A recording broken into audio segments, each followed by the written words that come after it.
Today on Beauty and the Burj, we are so excited to welcome Dr. Afaq Al Mashari, the founder of Beyond Skin Clinic. She is a leading expert in aesthetic medicine, combining science, art, and a deep understanding of wellness to help women feel confident and radiant in their own skins. Beyond her impressive work in aesthetics, Dr. Afaq is passionate about educating women, breaking myths around beauty procedures, and guiding them through the world of non-invasive treatments and modern skincare. I'm so excited to hear her story, the inspirations that shaped her journey, and her honest takes on trending beauty topics and celebrity influence in aesthetics today. Welcome, Dr. Afaq. Thank you. Thank you for this generous introduction. Oh my God, I am so happy to have you here. But before we start all the fun today, I first wanted to ask you, how would you describe yourself at this moment in time? I think I am a disciplined, ambitious person. A little bit crazy. I'm sure. Yeah, like taking chances and, sometimes doing things, jumping into doing things. So, yeah. I think that's what makes, though, a great leader. Every leader that I've spoken to or entrepreneurs, you have to have a little bit of that risk-taking ability, Yes, right? yeah. All right, let's start off with a little bit of an icebreaker, a little bit of a game. I'll make you pick this or that. If you had to choose, would you go for Botox or filler only? Botox. Could you care to explain why is that? Yeah, Botox is like preventing wrinkles from happening. So the delay in doing Botox, people usually they delay it until the wrinkles are already there. So I prefer to do it and not have those wrinkles that shows the age. Because you can't always reverse back time. Exactly. You cannot reverse the wrinkles once they are already there. True. Okay. What about glass skin or having sculpted features? Like a very strong. I believe in glass skin. Skin is usually the most young looking thing. People think that just doing lifting procedures and they forget about the skin. But the skin is the thing that is showing your real age. Correct. And when you're putting, no amount of makeup, they say, can cover a skin that is not glassy. Healthy, If you have yes. that, it's a very good foundation. Exactly. All right. I think I know the answer to this next one, but preventative treatments or corrective treatments? Of course, preventative. First. Khalas, why would you? It's much less work at the end of the day. Exactly. All right.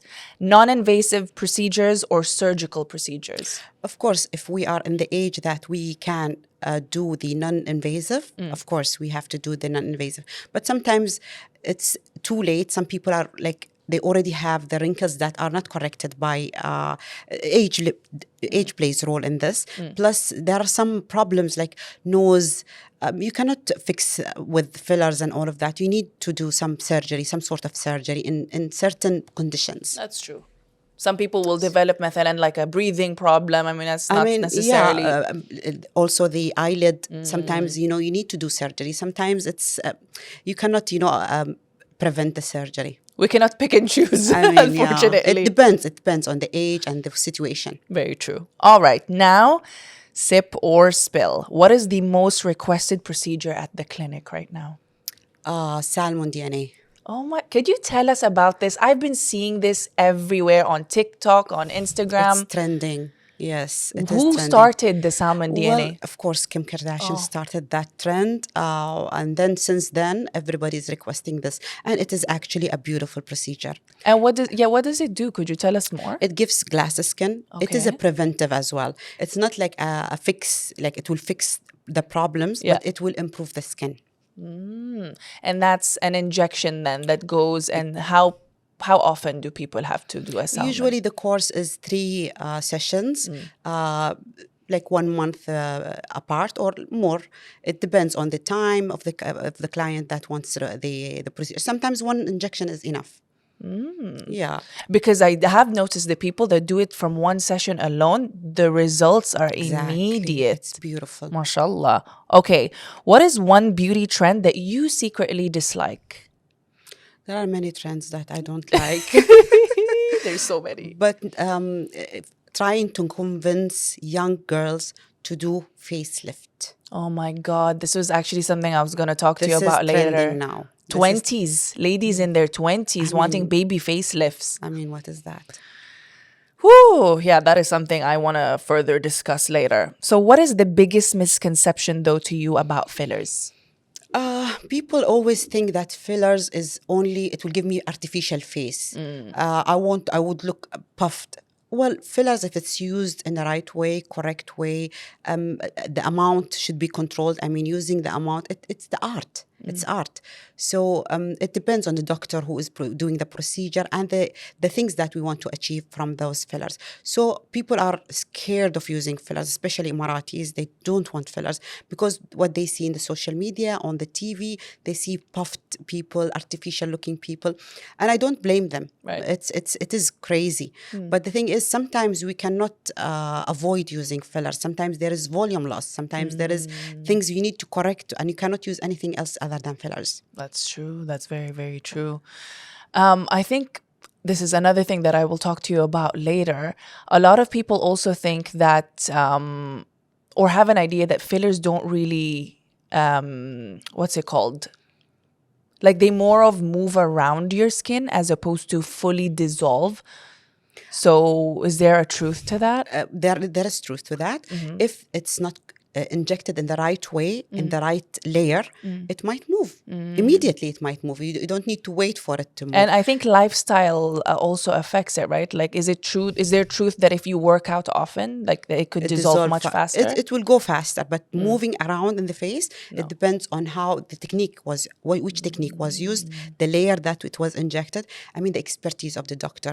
Usually, the right filler wouldn't move. But if it moved, it means that it wasn't injected right from the first place. So keep that in mind, ladies, when you're getting your fillers. Go to professionals. We do not play around when it comes to our face. True. Because it's you that's going to look at your reflection at the end of the day.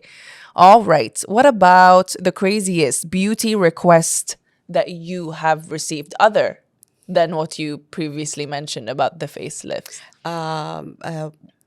I can't, of course, mention the name of the patient or course, anything. of course. But I mean, I got a request to have a long chin. I mean, she had a long chin, but I mean, and it was with fillers. Like it's like. Oh, and she wanted to even extend it more. bad. Oh my. So I was like, I don't know, like, what's the beauty in that? Like having all this long chin. So of course, I refused to do that. And I said, I wouldn't do that. It wouldn't look nice. What you have now is even more. It's like... I would reduce this, in fact. Exactly. I respect so much the estheticians that say no, I because there's always so say many no. that wouldn't. I I'll be like, always say no. you want times 5 lips? I'll give it to No, you. No, I never do that. I always educate and if they don't listen, they can go to a different doctor who can do the procedure for them. But I wouldn't do that. I feel that this is not beautification. Like, I mean, at the end of the day, I'm doing like a procedure that to make you more beautiful. Yeah. So, I mean, no, I always say no when you don't need the procedure, or it wouldn't help you, or it wouldn't give you the results that I think it's good for you. Amazing. Thank you so much for playing that. I really Thank appreciate you. it. Now, I want to ask you, starting off from the very beginning, what was your dream as a young girl? Was it always you wanted to be in the beauty space somehow? Well, actually, I wanted to be a doctor. Wow. So it was Since always something. I was, I think, 3 years old, I was Mashallah. always having those, the kits, the toys for doctors. And my mom was encouraging that. So, I mean, I'm coming from a family, all my cousins, most of my cousins are doctors as well. And my Amazing. sister is a dentist. So we have like a lot of doctors. So my passion was being a doctor, not necessarily in the field of aesthetic, but doctor. So then how I imagine you studied your pre-med after high school. How and when was the moment that you thought to yourself, I want to go into aesthetic medicine? And tell me more about that journey. Well, I started as an ophthalmologist. I'm an eye doctor. Okay. So, I do also surgeries for the eyelid. Wow. So this is sort of aesthetic ophthalmology.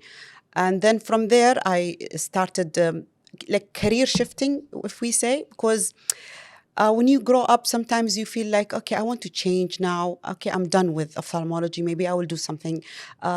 I wouldn't say lighter, but I would say happier. Okay, yeah. Aesthetic is happy, is a Yes. positive vibe, positive environment, positive, making people happy. You can make them happy.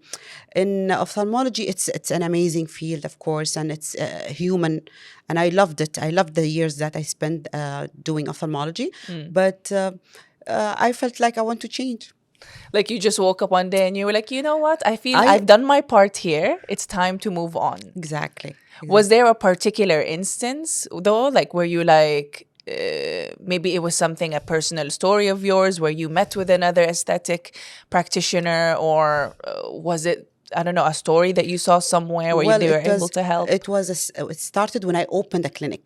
I opened an aesthetic clinic without thinking of being the doctor there, just having other doctors, and Amazing. being the manager, because I studied quality management healthcare, so I'm expert in managing clinics. Mashallah. I have two clinics, and my other clinic is like 15, 16 years old already, and this is the second clinic. So I was like, I want to do that. Why am I just like, I love to do it. Yes. And then I shifted the career. I didn't even know that there were two clinics. Tell us about that. Well, my first clinic is a dental clinic. My sister is Okay. the manager of that clinic, and we have many doctors there. And then I opened the aesthetic clinic. So, yeah. I think clinics are such a big thing here, particularly because not just Khaliji women, but women in the UAE in general, we love to take care of ourselves, right? حتى إحنا in Bahrain, this is like such a priority, which I love. And I imagine it's such a great feeling for you as well to get to take part in that and to help create an impact and to change these women's mood, their self-esteem about themselves. But was there anything challenging in the beginning days of you transitioning to the aesthetic field?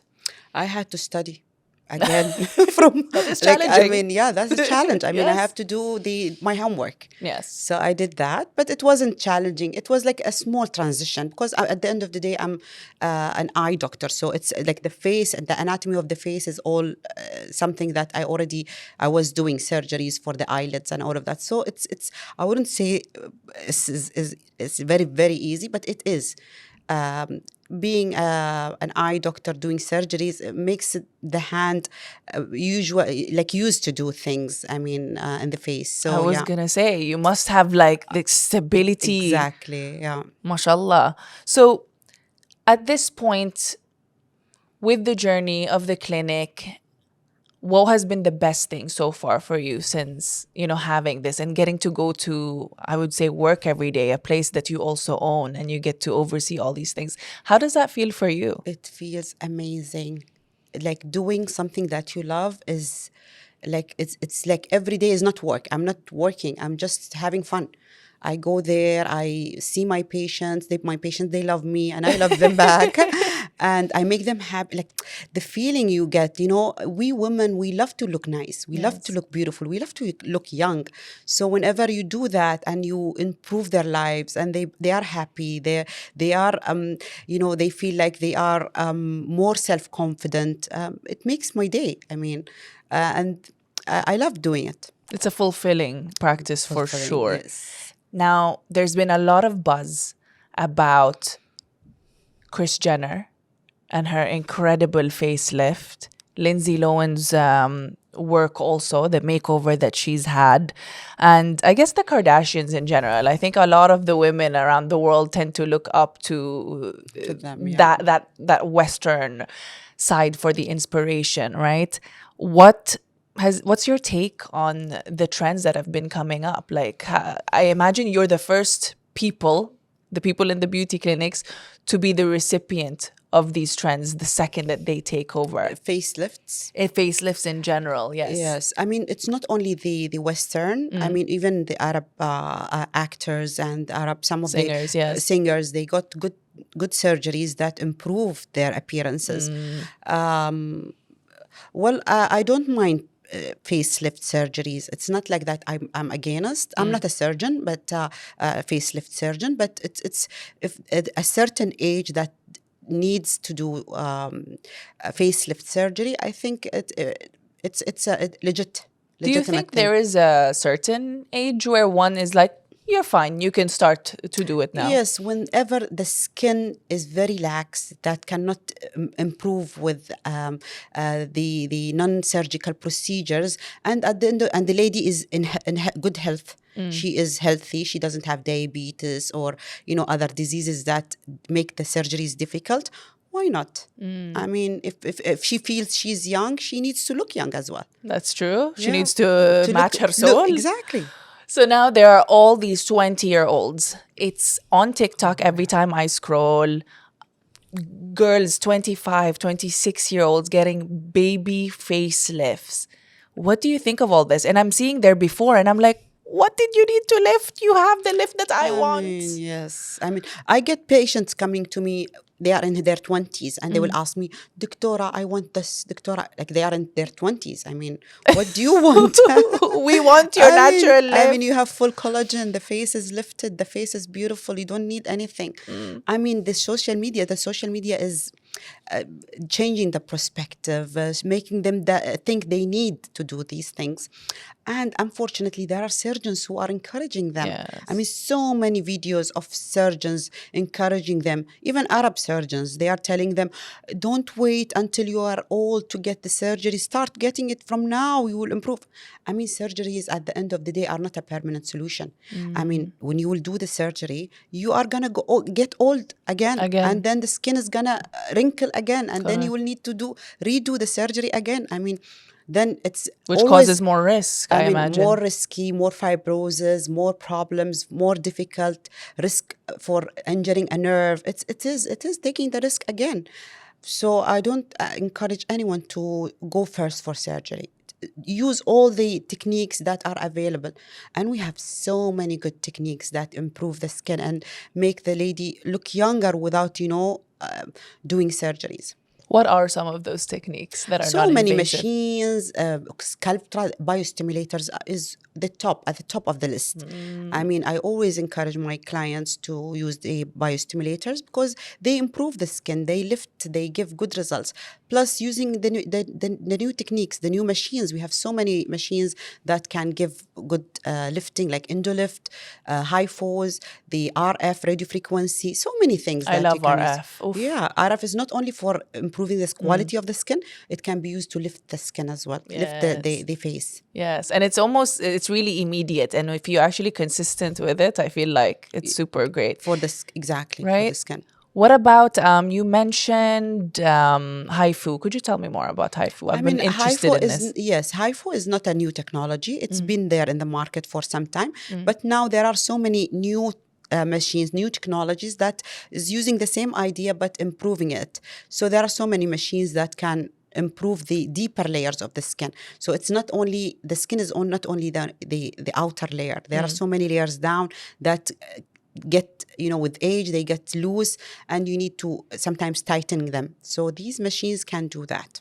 So if a woman now is in her 30s, not saying names, and she's starting to feel like there is a drop in, I don't even know the terms to use it for. In her 30s? Yes, in her 30s. And there's a drop and she does still want a mini lift that's non-invasive and a bit of more of a fullness again because she's noticed losing weight after losing weight.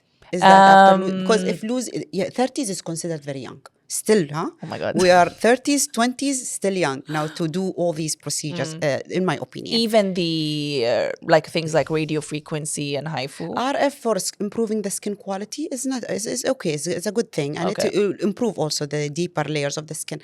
But still, 30s is very young, by the way. I mean, who said 30s is old? It's not. I feel like it's not. However, you just see it so much. And this is exactly goes back to the point of what you said. Social media is on our case. So that even people like myself, a 30-year-old, I'm like, wait, is there actually something wrong? Do I then need You this? don't need anything. Like in the expert opinion, no. I wouldn't do anything for you. You look amazing. You enjoy it. Embrace it, enjoy it, protect it. Give it 10 more years. Exactly. Use sunblocks, use the creams, use retinol, use, to improve the skin, to keep it as is. I mean, you will need to do those procedures later on. So why to use them earlier? I'm with preventive, but using the not non-invasive to do that.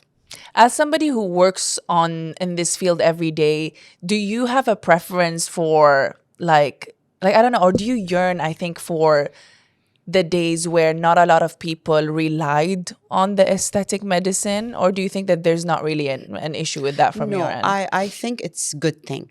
I'm happy for women that they can look younger.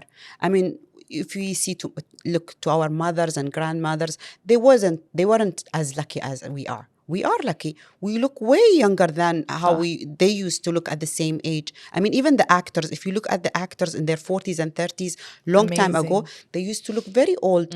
I mean, but now, if you see the actors, you wouldn't give them their ages. They look in their 20s It's because of true. these procedures. So I think, yes, why not use all the things that are available? I'm not against, I'm with, but we have to be smart when we choose what we need and choose what we need. Not allow we shouldn't allow the social media or anybody to influence us. That's why I educate. I use my channel to educate people, to give them knowledge so that when they will make better choices. What is it that you share a lot of in your social media, and what are the questions that you get a lot? Same things. I always share not only about the procedures, I also educate them about the products they have to use, how can they treat acne or skin problems at home. I mean, using products that are available in the market.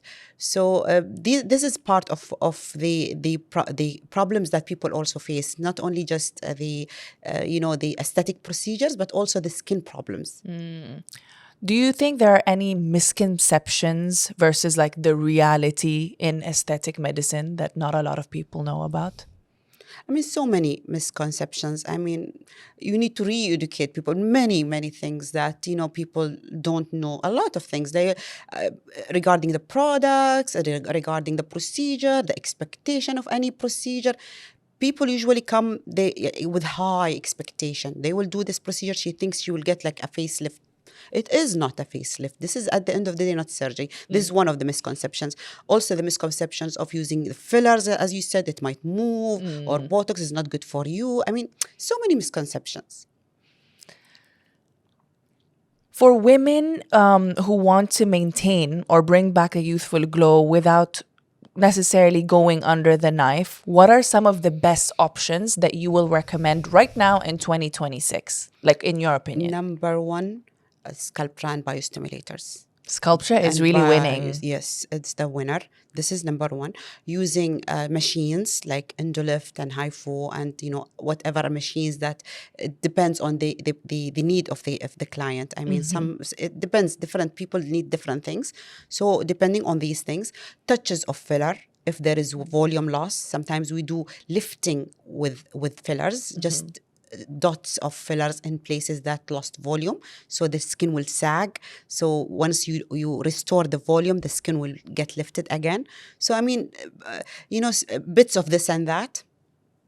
And what about the treatments that you find the most effective for long-term skin health? Exosomes, salmon DNA, these things are amazing. Plus using retinol, vitamin C, and a proper skincare routine at home. You cannot depend on the doctor in everything. You need to do your part. This is what I tell my clients. I tell them, you need to do your part, I'm going to do my part. Your part, you need to use the proper routine that will improve your skin and improve the quality of the skin, maintain the skin. And the other things, we can do it at the clinic. Yeah, and it's not magic. You're like, come on, I can do Exactly. as much as I can, but also you have to keep that maintenance and with what you Exactly. do at home, what you eat, and everything. Exactly. For you, I'm just so curious. What does your skincare routine look like? I use a lot of things. And I don't encourage people to do that, but I use the things that I really need. I mean, I don't sleep with my makeup. Of course. So I clean my face properly using double cleansing, which is using oil and face wash, and using my retinol every night and putting a cream after the retinol. This is at night. Morning, I wash my face and then I use my vitamin C, niacinamide, cream, like a hydrating cream and the sunblock. Mashallah, and you have amazing skin, so I'm taking Thank notes you. right now. I'll give you the routine. I even had another guest who did mention as well that she is on retinol, and I'm like, I think I need to get on this retinol You game. need to start that. I mean, you have amazing skin. Thank It will you. be even more beautiful, and you will maintain the skin. Oh, I need to look into that. Is there a particular brand of retinol? Well, now it's there are so many brands. I cannot recommend one brand. As long as you are using a retinol or a retina, for you, I would if you are just starting, I don't prefer you start with a strong, a high concentration. This is not advisable. Usually start with the low concentration, lower concentrations, and I will mention for you like some examples later if you want to use. I love that I made this podcast like my personal consultation with you. How else do you think people can make informed choices before, let's say, going under the knife? Like, other than talking to, of course, a professional like yourself, what are the other ways in which they could either double check to see if something is for them, or double check to make sure that it will and can run smoothly? And what are the things that they should do during and then after? I think they should do a proper research. They have to read a lot about the side effects of the procedure that they are planning to do, so that they totally understand what is expected, what might go wrong, so that they are prepared if things go wrong. Because whenever we are excited to do something, we wouldn't see the negative. We will just focus on the positive and just go there. Get it done. I mean, yeah. I mean, no. I mean, if we are going to do surgery or something that irreversible, because we have to understand, surgery is irreversible. Once you do it, then you will deal with the consequences of that surgery. But doing fillers, you can dissolve, you can do machines, nothing will happen. I mean, if you are doing it with a good doctor, but the thing is, surgery is something that you have to totally be confident that your choice is right. So you need to research it very, very well. You need to know the doctor that is going to do for you the procedure. I prefer to take 2 consultations from 2 different doctors, so that you will, know all and ask the doctor for the side effect. What might go wrong? Because the surgeons usually, they will just tell you all the good things that happen, and request to see the work of the doctor on other patients. Usually doctors, they have before and after for their own cases. You need to see that. See the Google review of this doctor. What are the people saying? Is there a negative? What is the negative? These are very important points, and ask I prefer if someone did do surgery with the same doctor and you saw that a good result, maybe you can trust this doctor. But if it's a new, you need to do your own homework. So a friend recommendation, if you have that, would be the best thing in this scenario. You saw his work on your friend. And they came out alive, and alhamdulillah for them. So, that's always a win for us hypochondriacs out here. Alive, yeah. So what is the best tip that you can give to women who are still younger, who want to age, I guess, gracefully, or really, really take care of themselves in advance, so that later on they wouldn't need maybe so much procedures, or feel they would need so much? Maintain a healthy lifestyle. Smoking is very bad. Sleeping well, exercise, eating well, not eating a lot of junk, not losing a lot of weight immediately. Trying to control the weight, in a certain range, not, the sudden loss of weight, like using all these medicine, Manjaro and the other. It's aging people. People come after using this with the saggy faces. In this case, I don't prefer. Even if you are going to use it regularly. Gradually, so that you will achieve slow reduction of weight along the time. That's beautiful advice, especially because right now, you're right, a lot of people are on Monjaro. Even people that need to lose 3-4 kilos are going on it. When they come to you, I imagine you can immediately tell the people that have done it. Yes. What do they ask to do? Well, they come complaining of the smile lines, nasolabial, and sagging. It depends on the age. If they are young, they will have the nasolabial. If they are older, they will have saggy face. So volume restoration. We need to do a lot of things to improve the skin quality. And the older, you are losing weight, the saggier, the worse the condition will be. Oh my The God. younger, the better. The younger, the better. So, kiddos, you know what's up. If there was, in the Arab world, actually, a face that you like just say is you think is like the prettiest, or I don't know if you know that she's had work done or not, but even if she's had work done, who would you say in the game right now in the Arab world and the Western world that you find very aesthetically done right? Lindsay Lohan. She did a good job. Yes. Also, Asala. Asala did a beautiful job. I mean, her result is really amazing. The result she achieved with this surgery is beautiful.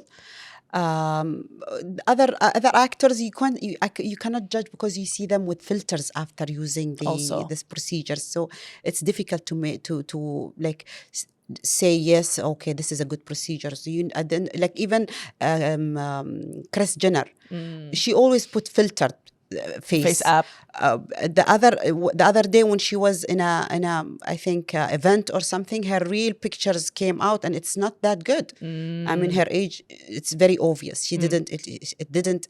I wouldn't say it's a bad work, but I mean, it doesn't. It's like. It's not the same like with the photos that her That she team released. is Yeah. releasing.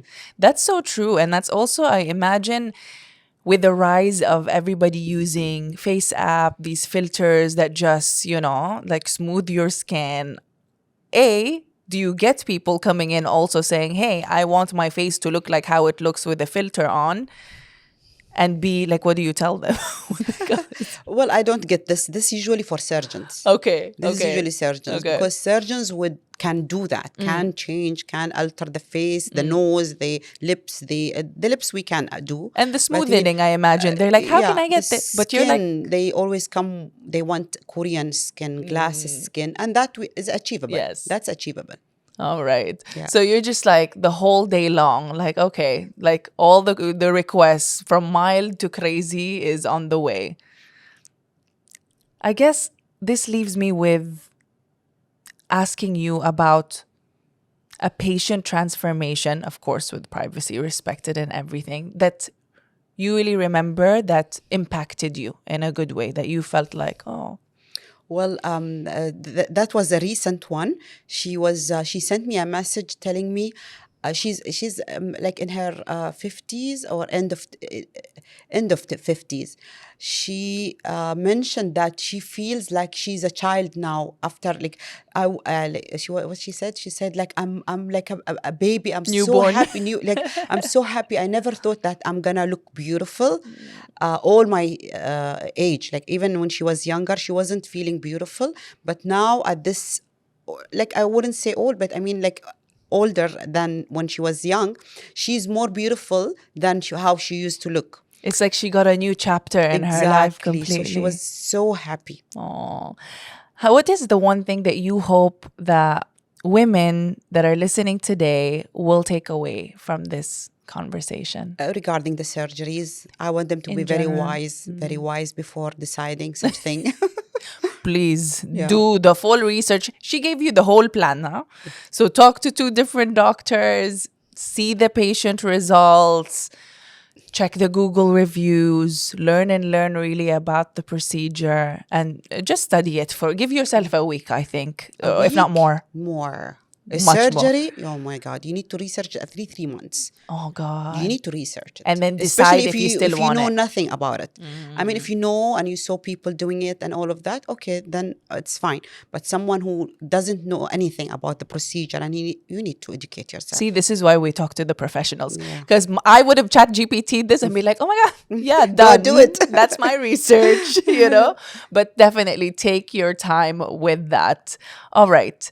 What is the one motto that's always in your mind that helps you get by with life?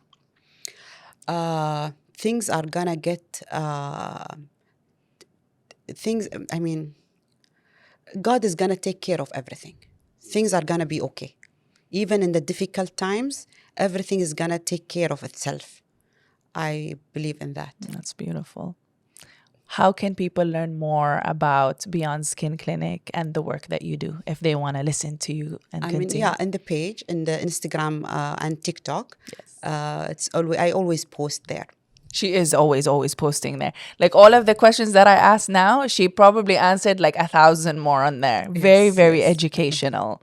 All right. My final question to you is, what is your Burj or the dream that you are still building? Skincare product. Ooh. Have you announced this anywhere? No, this is the Oh first my time, but I'm God. working on that. Yeah, Inshallah, inshallah. ya Rab. I would love to see that from you. I feel like you're very knowledgeable in your field and Thank you've you. done really a lot of good things. And I can see from your soul that you really do care about the impact of the work that you do. Thank So I you. would love to see that. Maybe we'll see finally a retinol from you as well. And maybe that's the Inshallah. one I will use. Inshallah. Inshallah. All right. Our final segment, Doctora, is our mirror segment. Okay. If So you could take I a take the piece of, mirror. Yeah. yes, and then let's see what you get. Is it past, present, or future? And then you will say a message to that version of yourself. Future. Oh, all right. I would say be consistent. Work on the things that you are working on, and don't stop. I love it. Thank you so Thank much for you. taking the time and for being here. Thank you very Thank much. you. Thank you.